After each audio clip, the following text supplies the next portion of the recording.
Copa del রের সেমিফাইনালের ফিরতি লেগ নিয়ে ফুটবল বিশ্বে এখন টান টান উত্তেজনা। প্রথম লেগে 4-0 গোলে হেরে যাওয়ায় বার্সেলোনার সামনে এখন পর্বত সমান চ্যালেঞ্জ।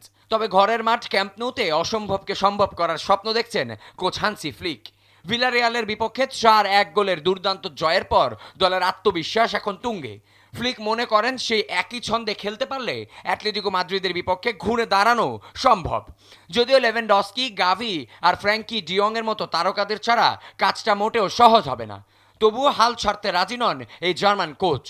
ফুটবল ইতিহাসে বার্সেলোনার প্রত্যাবর্তনের অনেক গল্প আছে, যার মধ্যে পিএসজির বিপক্ষে সেই ঐতিহাসিক 6-1 ব্যবধানের জয় অন্যতম। যদিও ফ্লিক অতীত ভুলে বর্তমান নিয়েই ভাবতে চান।